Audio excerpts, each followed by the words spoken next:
Saludos y bendiciones. Para mí es un privilegio estar con ustedes una vez más con el propósito de estudiar esta serie de lecciones y alusiones, imágenes y símbolos, cómo estudiar las profecías bíblicas. Y esta semana, esta lección es muy interesante porque los personajes principales son dos damas muy queridas. Quizás son las historias más conocidas o una de las historias más conocidas de la Biblia. Pero antes de continuar, vamos a pedir la presencia del Espíritu Santo por medio de la oración. Oremos. Amado Dios, que vive y reina para siempre, alabado, glorificado y bendecido seas tu nombre por siempre. En este momento estamos supremamente agradecidos de ti por tus bendiciones, por tus cuidados, principalmente porque nos da el tiempo para compartir la lección de escuela sabática con las personas que también sacan de su tiempo para acompañarnos. Te pido una bendición muy especial por uno de ellos, que tu Santo Espíritu se posesione sobre cada eh, persona individualmente y que tú suplas todas sus necesidades, Señor. También te pido que tu Santo Espíritu sea el que dirija esta grabación de principio a fin. Todo te lo pedimos en el nombre y por los méritos de Jesús. Amén. Estos dos personajes son nada más y nada menos que Ruth y Estel. Así que tenemos estas dos personas juntas y nos van a traer una gran lección. Estas historias son ricas en símbolos y vamos a ver qué significa cada una de ellas, qué tenía que ver con los eventos escatológicos o los eventos del fin de los tiempos y con la profecía bíblica. Y el versículo para memorizar se encuentra en el libro de Esther, capítulo 5, el verso 2, y dice: cuando el rey vio a la reina Esther en el patio, ella obtuvo gracia en sus ojos, y el rey le extendió el cetro de oro que tenía en la mano. Entonces Esther se acercó y tocó la punta del cetro. Esta es parte de la historia. Vamos a ver más adelante el preámbulo de este versículo o eh, qué significa este versículo para las personas que no lo conocen. Pero esta historia es muy conocida. Y esta semana vamos a continuar explorando, como hemos visto, historias que prefiguran los acontecimientos de los últimos días o los acontecimientos escatológicos, al utilizar acontecimientos y personas de la vida real. O sea, como hemos visto, este escritor está utilizando personajes de la vida real para sacar símbolos y conectarlo con el libro de Apocalipsis y el fin de los tiempos. Es una manera que nos ayuda a ver desde la perspectiva de Dios y entender cómo interpretar, o sea, todo esto es para saber o entender cómo interpretar las profecías bíblicas. Y esta semana, como dije en la introducción, estas mujeres son muy conocidas, son muy importantes. Una es Ruth, ella es viuda, es moabita, es decir, es extranjera y es en un momento de mucha precariedad, ella encuentra redención en uno de sus parientes. Pues aquí vemos, vamos a explicar un poquito más adelante eso de los parientes, cómo era que se manejaba la situación, porque esto ocurrió como era. Es una historia muy conocida, el matrimonio de estas dos personas y cómo se concertó de acuerdo a todas las leyes del lugar, del tiempo, de la época. eh, y tiene un significado increíble. Pero eso la vamos a ver más adelante. La otra es la joven Esther, también extranjera, ya es israelí, está en el tiempo de los medos y los persas. Y esta jovencita, fíjense, Ruth era viuda y Esther era huérfana. Son muy parecidas, las dos son extranjeras, una es viuda, una es huérfana, eh, y las dos tienen elementos, sus historias tienen elementos de redención o de salvación. Una es instrumento de salvación y otra es redimida. Eso es bien interesante. Eh, en la profecía bíblica, una mujer, como sabemos, significa es símbolo de la iglesia. Vemos los relatos bíblicos de estas dos mujeres cuya circunstancia ha quedado inmortalizada en la palabra de Dios y vamos a tratar de entenderla con las experiencias. Eh, y ya entrando en la parte del domingo, el título es Hambre en la casa del plan. Interesante ese título, Hambre en la casa del plan. Y dice que los críticos de la fe cristiana siempre señalan a menudo la brutal realidad en que vivimos. Vivimos en un mundo donde hay muchas cosas que se pueden entender que o pueden probar que Dios no existe, que es impotente para impedir que ocurran cosas malas. Estas son las teorías que se basan en cuanto a la existencia de Dios por todo lo que sucede y que no le importa que suframos.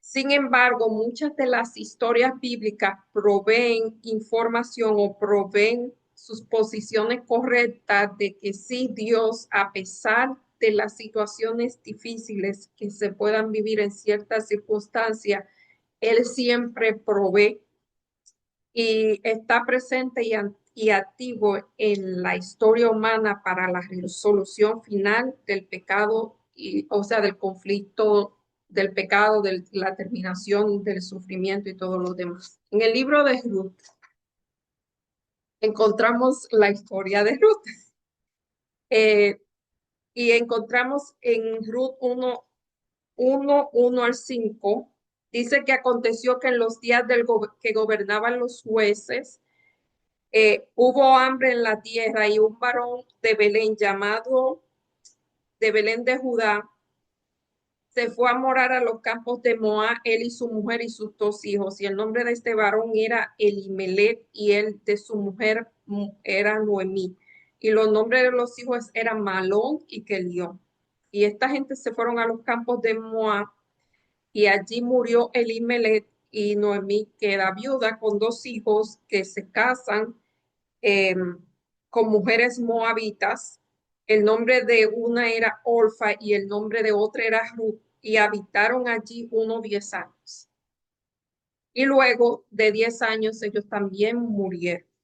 Así que es una historia de tragedia, tragedia tras tragedia. Ellos se van a Moab debido al hambre que había en Belén y cuando llega allá, Elimelech muere y luego mueren los hijos. Eh, Así que ellos buscando solución al hambre, pues encuentran más tragedia. Aquí dice que cuando Dios creó a Adán y a Eva, Él le dijo que podía comer de todo árbol del huerto del Edén. Y la humanidad comenzó la existencia, pero fíjense que bajo el cuidado y la generosidad de Dios, pero no era incondicional, o sea, Dios le dio un regalo al hombre, el Edén fue el regalo que Dios le dio al hombre, pero era un regalo condicional, como casi todo lo que él da. Eh, ellos tenían la libertad de hacer lo que quisieran, pero fíjense que con la libertad siempre hay responsabilidad. La libertad no es libertinaje. La libertad trae responsabilidades o el libre albedrío trae responsabilidades. Fíjense que una persona que usa el libre albedrío es más, ¿cómo le digo? Tiene que ser una persona responsable porque es responsable de todo lo que pase. Ese es el asunto. Eh, Tiene que asumir las responsabilidades de lo que sucede. Y aquí dice que originalmente debemos controlar o ejercer dominio sobre la creación. Eso fue el regalo que Dios le dio y le dijo que él tenía que administrar todo lo que le había dado en el jardín del Edén, esa bendición.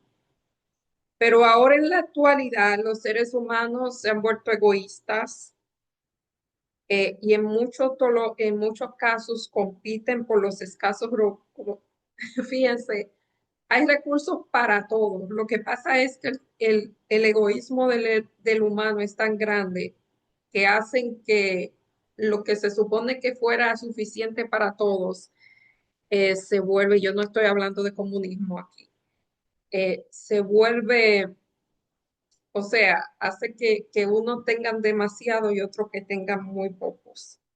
Aquí dice se debe al egoísmo, a la codicia. La tierra, vuelvo y digo, sigue produciendo para todo, pero el egoísmo y la codicia humana han hecho estragos en un mundo y hacen que padezcamos, o sea, que hayan estas situaciones. Realmente no es ni siquiera Dios que lo permite, o sea, Dios lo permite. No es que Dios no se interese, sino que el egoísmo y la codicia del ser humano son tan grandes que hacen que provocan que muchas cosas sucedan como el hambre. Todavía hay mucho en nuestros tiempos, hay muchos lugares donde padece mucha hambre. Eh, En la parte del lunes, Ruth y Boz. Y aquí vamos a comenzar la historia. Noemí se cambia el nombre a Mara, que significa amargura. Noemí sí es dulce y ella dice, no me llame más dulce, llámeme amarga. Por la amargura que ella había sufrido. Y la relación con nuestro Creador irremediablemente dañada por el pecado, lo que no ha sumido en la pobreza espiritual. Aquí está comparando la pobreza material con la pobreza espiritual. Nuestras perspectivas son sombrías,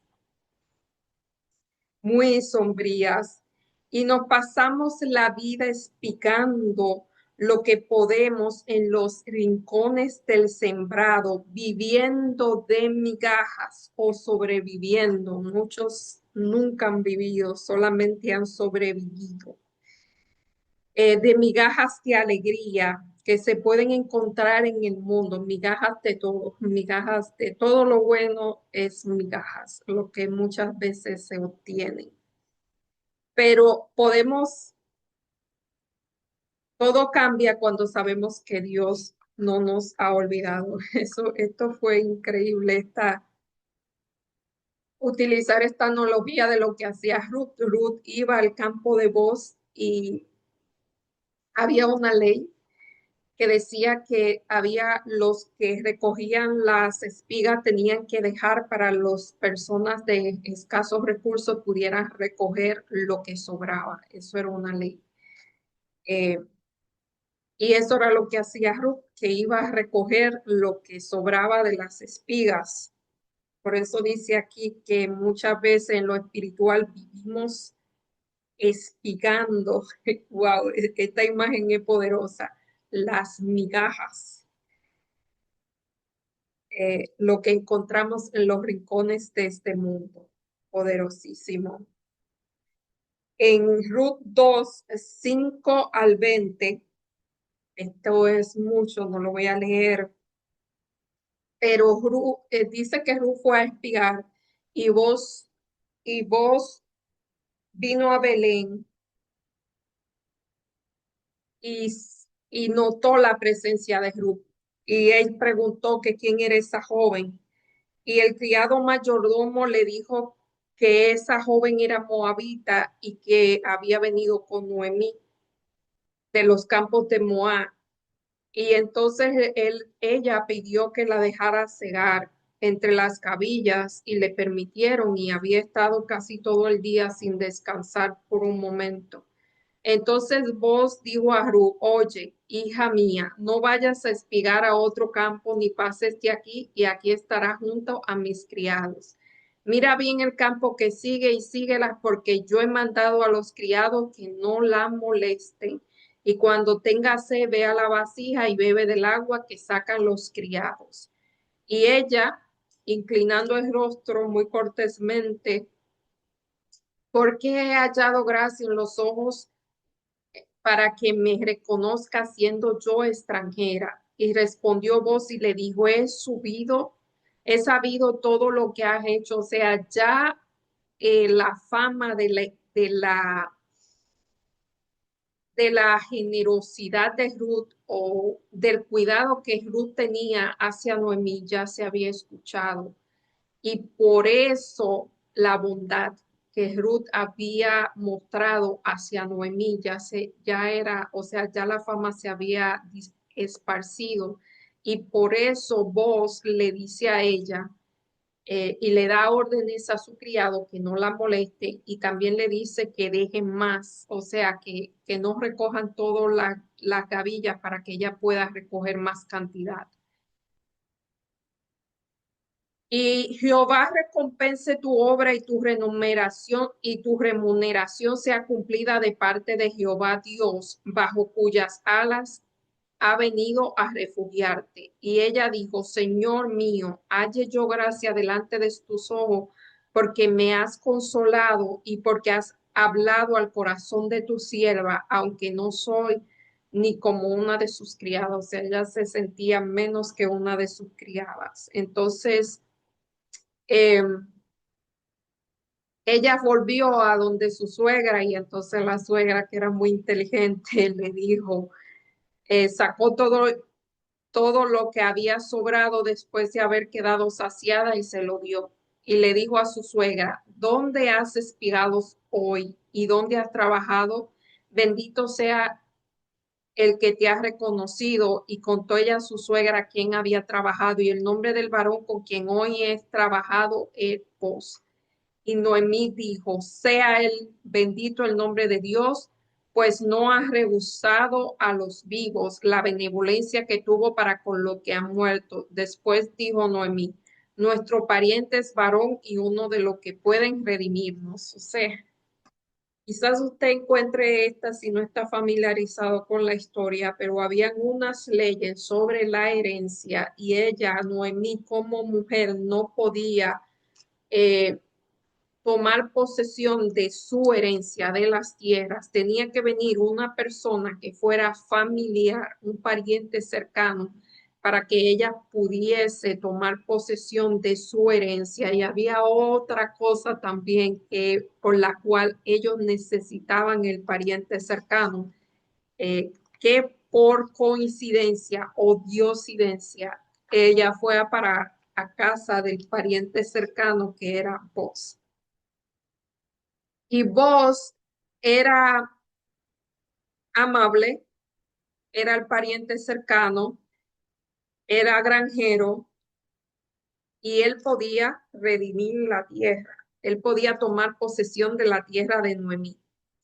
El descubrimiento de que vos no solo era bondadoso y generoso, sino también que era un pariente cercano, era una noticia muy buena. Significaba que la pobreza en que vivían las dos mujeres no iba a durar para siempre. Y aquí dice que vos es un tipo de Cristo, o sea, era una imagen de Dios, de Cristo. No solo nuestro creador, sino que también Cristo eligió convertirse en nuestro pariente cercano, en un ser humano real de carne y hueso. Es una de las razones por la que por la que vez tras vez se llamó el Hijo del Hombre, porque Él se hizo Hijo del Hombre. Demasiadas veces la gente asocia a Dios como un Dios duro, con la dureza, que no te va a dejar entrar al cielo. Si logramos marcar todas las casillas marcadas en un cuestionario moral, o sea, si usted no cumple con todos los requisitos morales, pues el Señor está ahí es-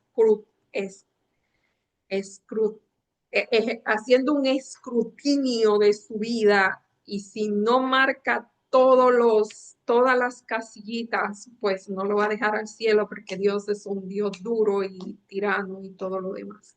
Fíjense, yo la semana pasada le estaba diciendo, léese Zacarías 3, lo que ahí dice en Zacarías 3 nos muestra que Dios no ve nuestra vida. Nosotros cuando nos vamos detrás de Dios, nos ponemos detrás de Dios, La vida que él ve, eso se llama justicia imputada. La vida que él ve es la vida de Cristo, no es la vida de nosotros. Y yo no estoy diciendo que esto no da licencia a pecar. Yo lo que estoy diciendo que somos seres humanos finitos y que vamos a cometer algún error y que por eso Dios no nos va a impedir ir al cielo, porque si confesamos nuestros pecados, Él es fiel y justo para perdonar nuestros pecados y limpiarnos de todo mal. También Él le dijo a través de Juan, hijitos míos, yo no quiero que pequen porque no quiero que pequen, pero si pecan, ustedes tienen un abogado a Jesucristo, el justo. Ese es el evangelio, que el Señor salva, que el Señor redime, como hizo con vos. Fíjense que Ruth era desposeída, era pobre, no tenía nada. Ella se sentía menos que una de las siervas de vos, y sin embargo, ella halló gracia en los ojos de vos, que era un personaje rico, o sea, eh, era el Señor y ella encontró gracia en los ojos de Dios. En ella no había nada para eso, pero por la bondad y la generosidad de vos encontró gracia.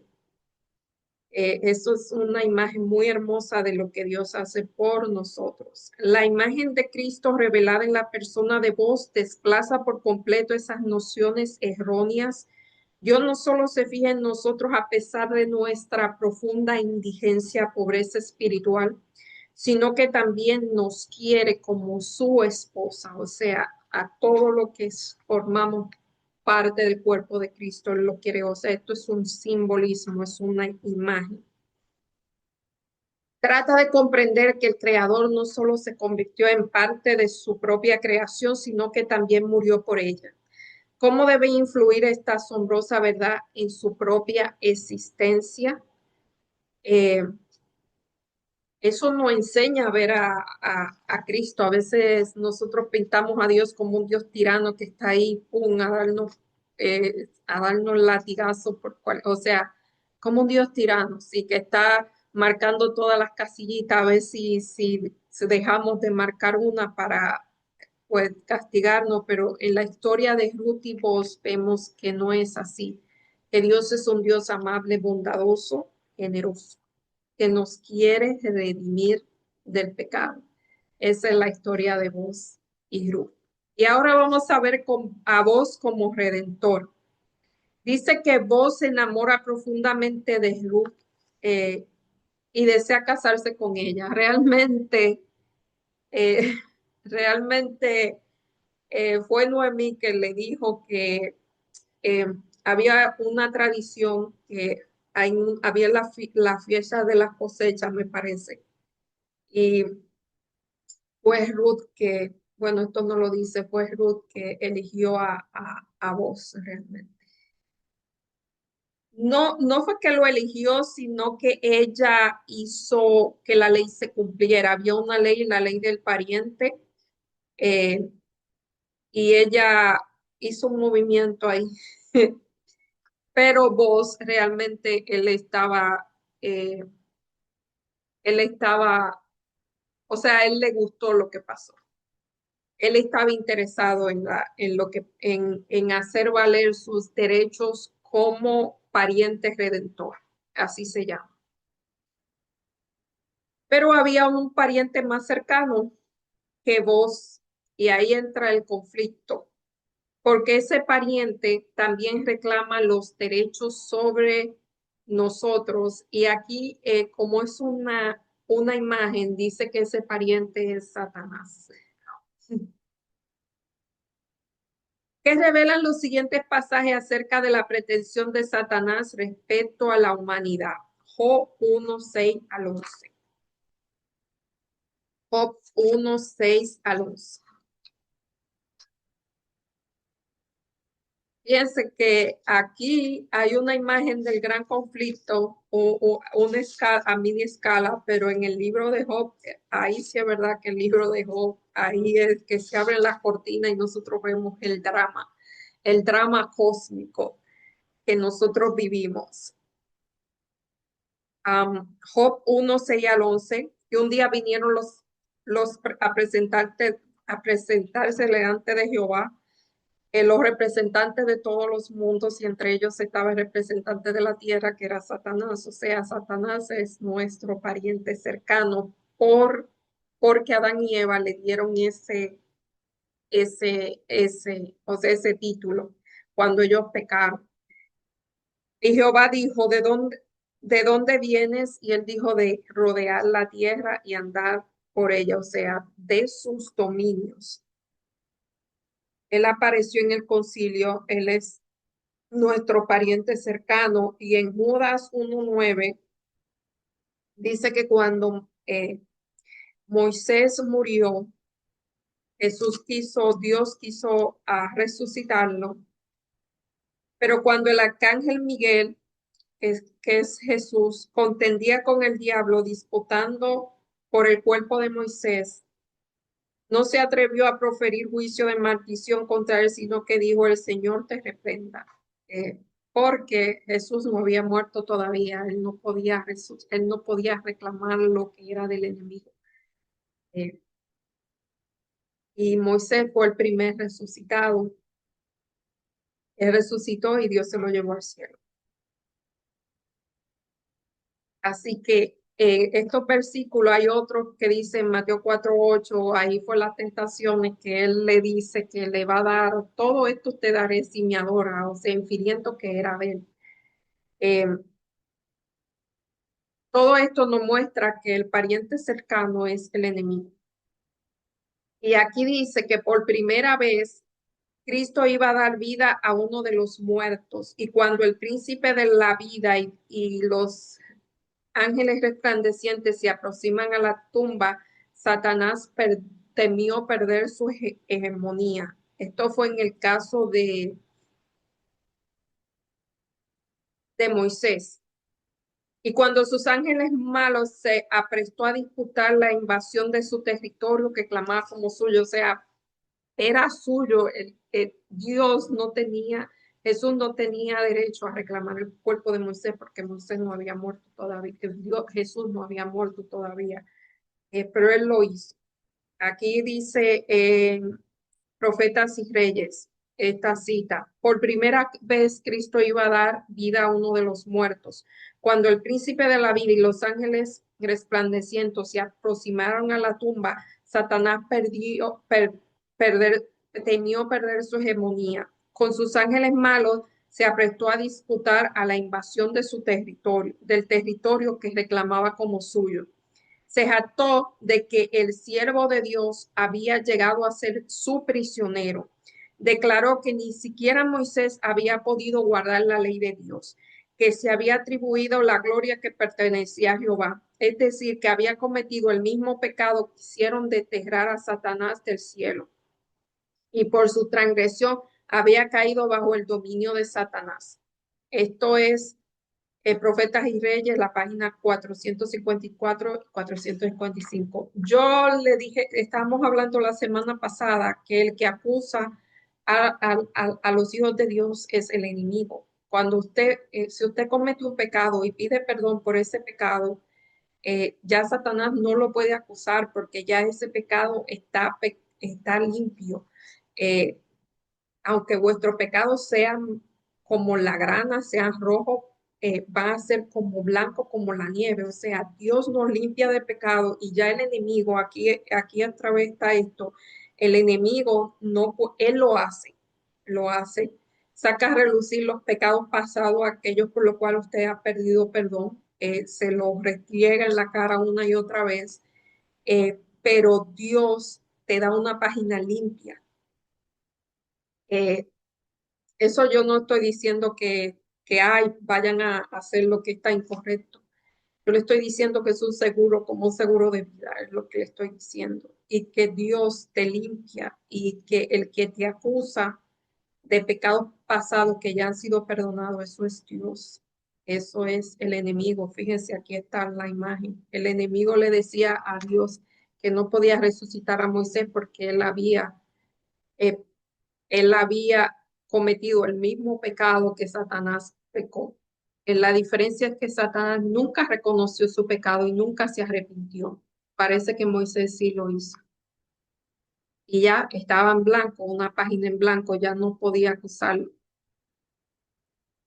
En el En RU 4:1 al 12, vos viaja hasta el portal de Belén, la ciudad donde Cristo vino al mundo como nuestro pariente cercano. Los ancianos se reúnen en la puerta. Fíjense que en la puerta era que se reunían los ancianos o sea, los líderes de Israel. Se paraban en la puerta de la ciudad a buscar, a escuchar los casos que venían a decirle. Y la puerta de un pueblo era el lugar donde se decidían los casos. Por lo tanto, la escena de Belén es un tipo de la representación del juicio. Aquí viene vos que representa a Cristo a decirle a este pariente que es más cercano que redima a la tierra. Y él está dispuesto a redimir, pero cuando le dice que se tiene que casar con Ruth, él le dice que él no va a dañar su parentela. Esto está y ellos firman con un zapato, con una sandalia. Era una manera de decir que él pasaba tu derecho, se lo pasaba a vos. Esto está en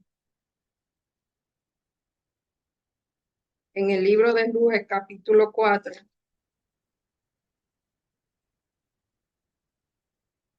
Dice entonces, él tomó 10 varones como testigo y dijo, sentaos aquí.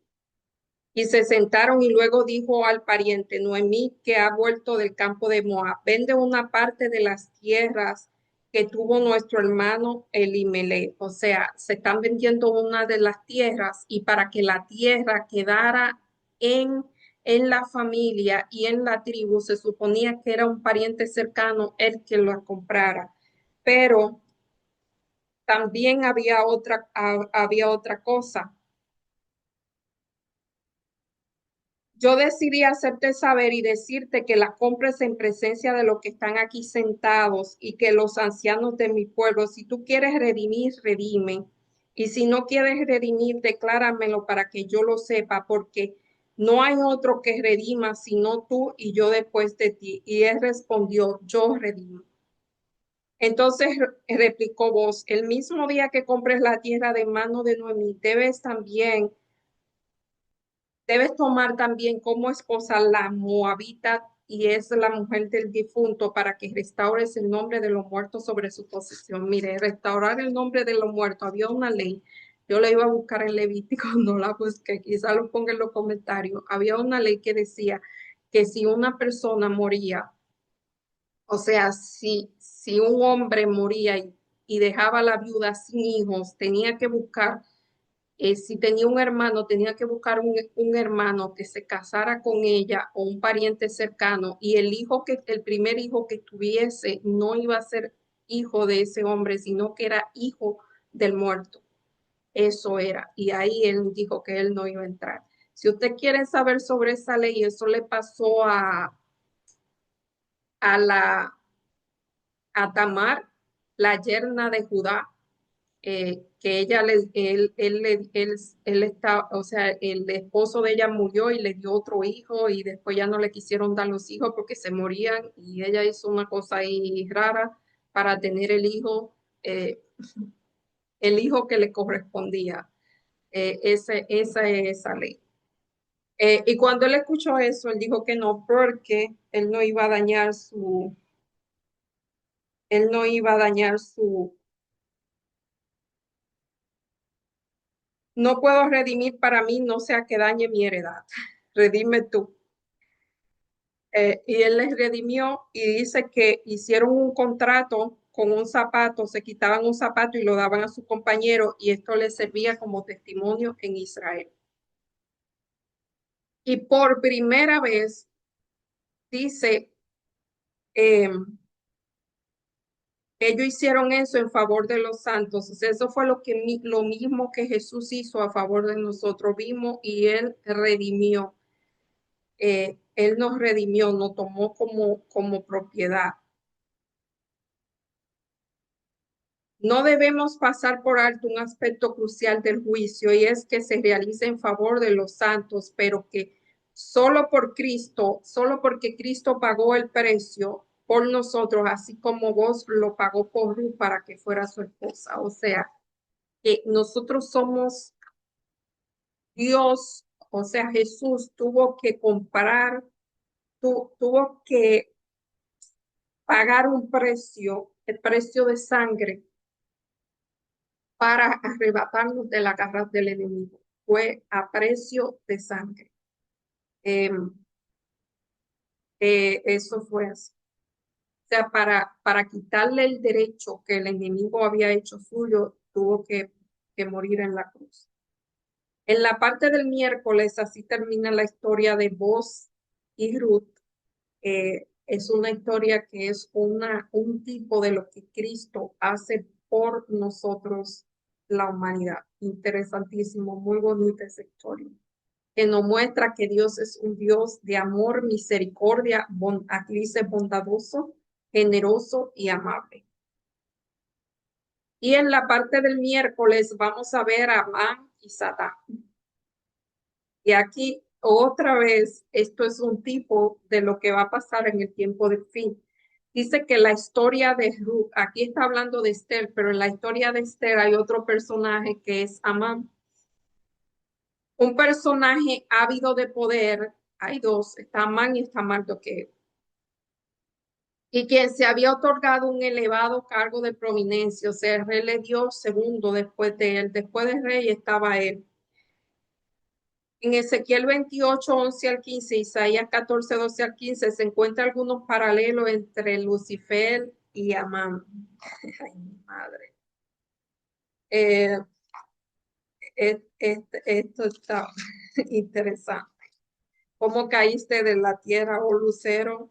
O sea, tú te llenaste de orgullo. Hiciste la adoración que le pertenecía a Dios, la quisiste para ti.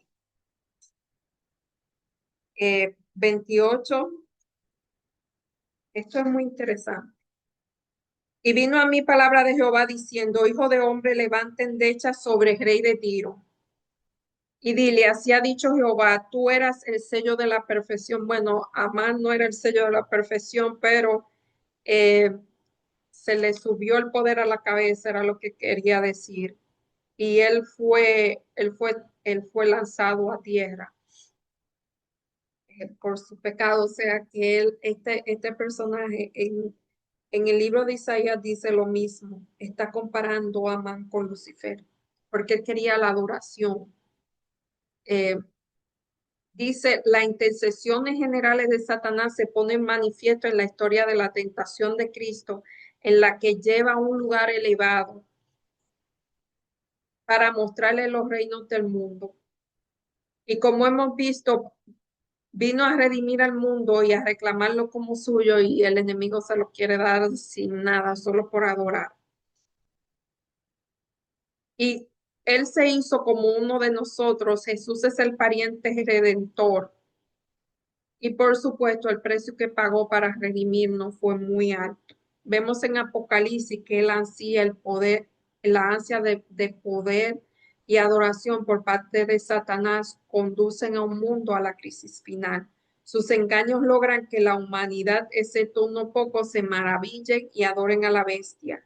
Entonces recurre a la fuerza contra los pocos renuentes a ellos. Amán se da cuenta de que Mardoqueo, uno de los elegidos de Dios, no reconocía, o sea, él pedía la adoración que le pertenecía al rey, él la quería para él, él tenía esa autoridad. Y Mardoqueo no se adora, o sea, no adora, no le rinde esa reverencia. Y eso es lo que trae la sentencia de muerte. Esto es una imagen de lo que pasará cuando el pueblo de Dios rehúse adorar en el día sábado. Va a haber ahí un decreto de muerte.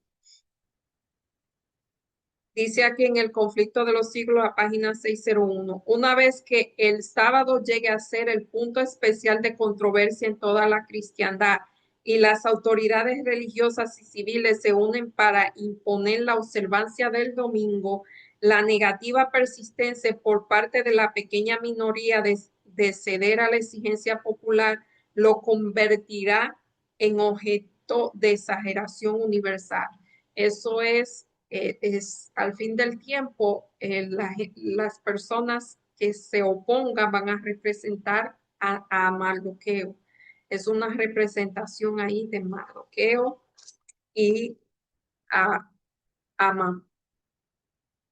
Y en la parte del jueves, ahora sí vamos a ver a Esther para esta hora. La negativa de, de Mardoqueo de inclinarse ante Namán, de adorar a otro que no fuera Dios,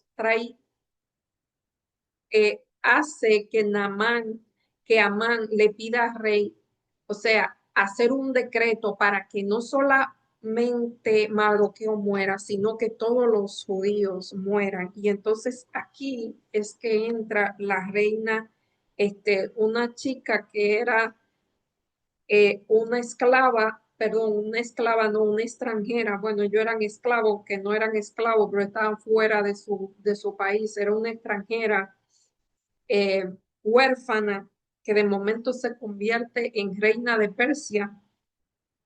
eh, y Namán, Mardoqueo le dice, oye, para esta hora tú has llegado a reino, tú no has llegado a reino por tu linda cara, tú has llegado a reino porque Dios te puso ahí para un momento como este. Aquí dice el patrón general que sigue la profecía bíblica. Dios muestra la consecuencia desastrosa de la rebelión humana, pero luego da esperanza. Siempre Dios termina dando esperanza. En medio de los problemas, Dios da esperanza. Algunos han contemplado las predicciones de la crisis final, el tiempo de angustia de Jacob. Con temor y temblor, sin duda, los últimos momentos no serán fáciles para el pueblo de Dios. Así como la predicción de los tiempos difíciles es fiable, también la promesa de liberación. O sea, hay un conflicto entre el bien y el mal. Está representado en Amán y Mardoqueo y la sentencia de muerte, pero Dios da la esperanza. Y aquí nos da unos textos que están en el libro de Esther.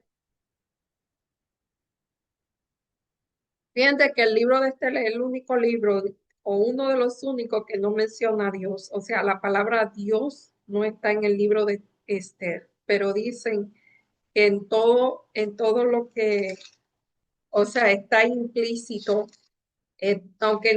aunque no se menciona a Dios, está implícito en a través de todo el libro.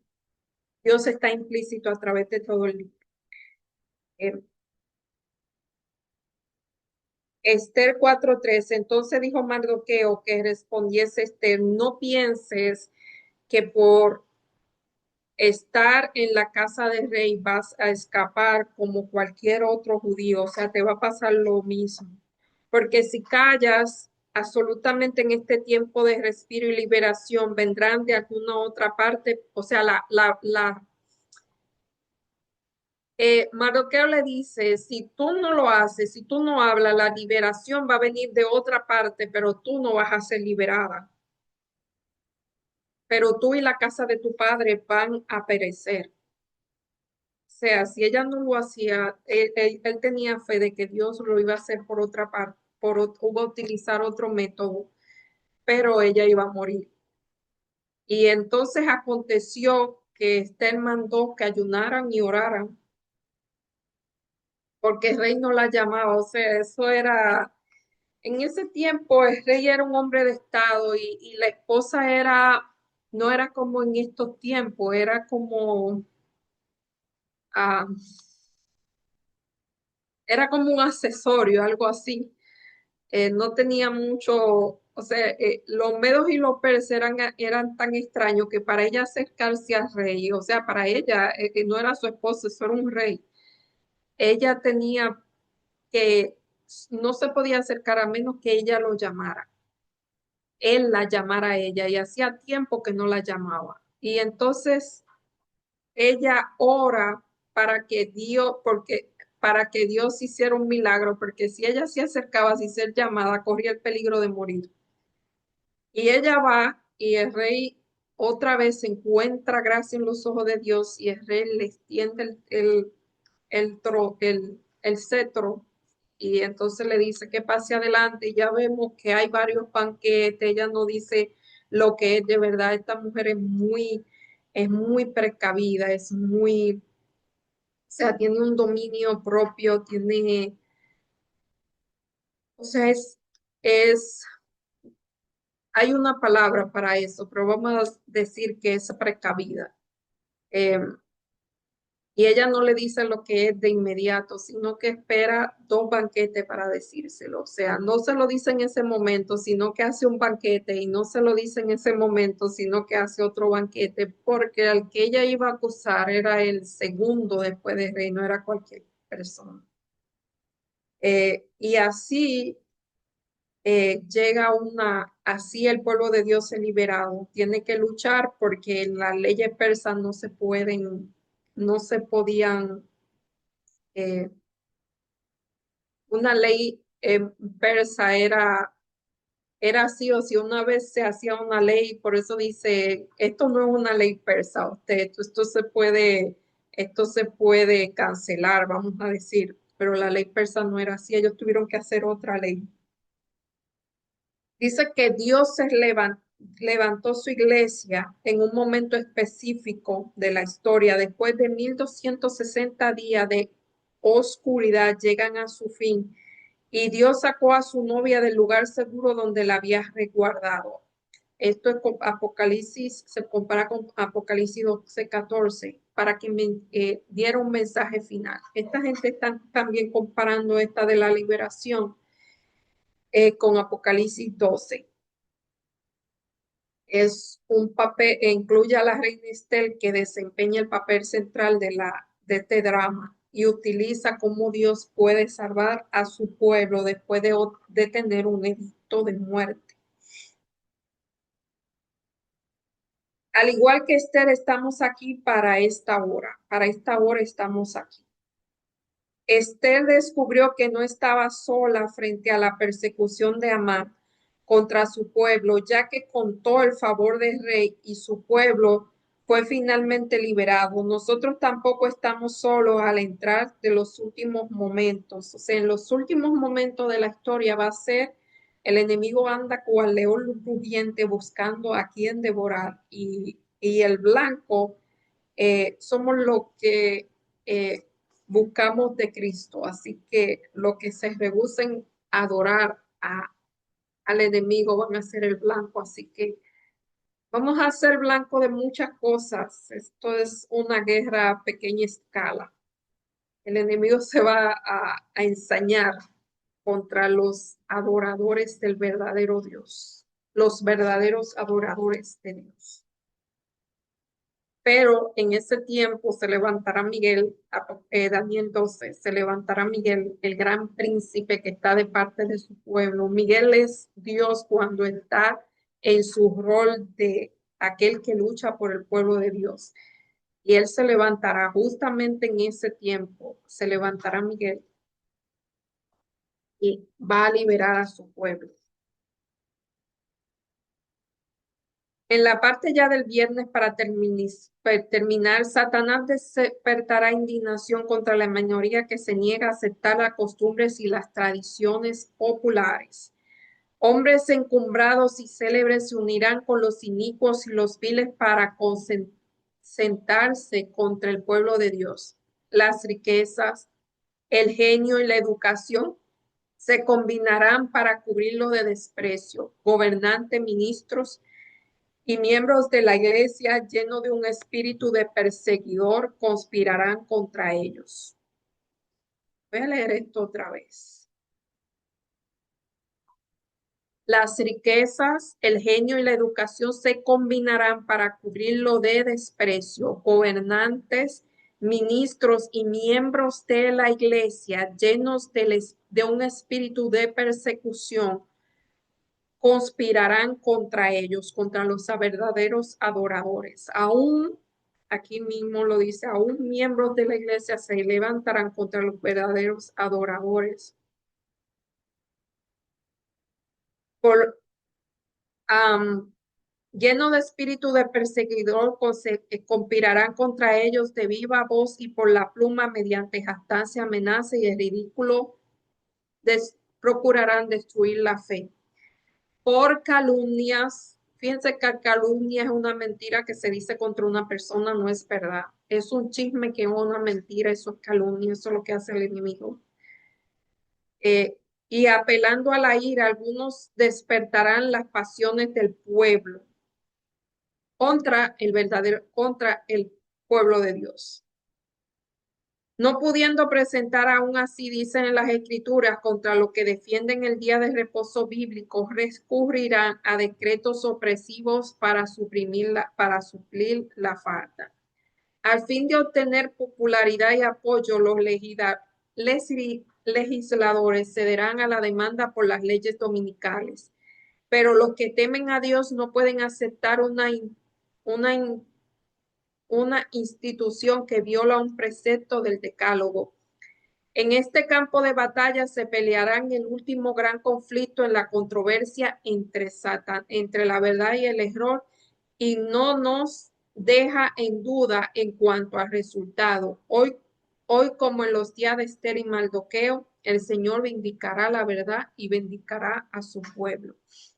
Sea, los verdaderos adoradores, los que adoren a Cristo en espíritu y en verdad van a sufrir persecución, van a ser calumniados, o sea, van a decir mucha mentira contra ellos. Pero en ese tiempo se levantará Miguel. Y el pueblo de Dios va a ser liberado, esa es la promesa. Así que vemos en esta lección tan hermosa, vemos un Dios redentor en el tipo de Job, perdón, en la figura de voz, como esta persona amable, generosa, me gusta esa palabra, bondadosa, amable, generosa, redime a a una mujer que ella se considerara, o sea, no tenía nada en ella, pero vos, ella encuentra gracia en los ojos de vos y es liberada, es redimida. Es lo mismo que Jesús hizo por nosotros, que nos redimió a precio de sangre. Y también vemos a Esther, este conflicto, este mini conflicto que se hace entre Amán, entre, un conflicto por la adoración, y cómo Esther fue elegida para libertar a su pueblo, o sea, como instrumento de liberación. Y nos compara con nosotros que somos instrumentos para llevar la liberación a las personas que la necesitan.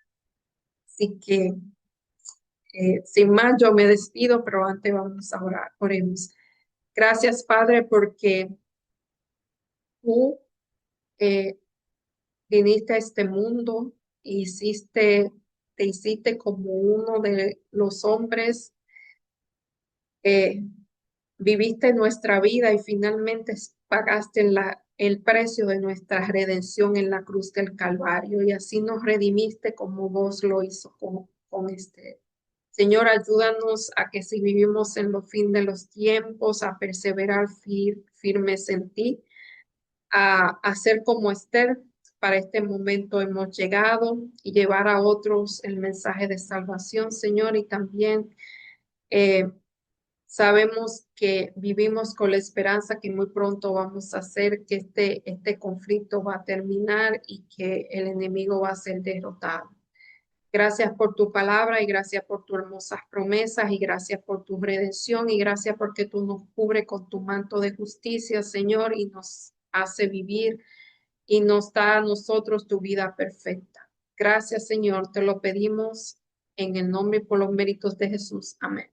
Bye, hasta la próxima semana, si Dios así lo permite.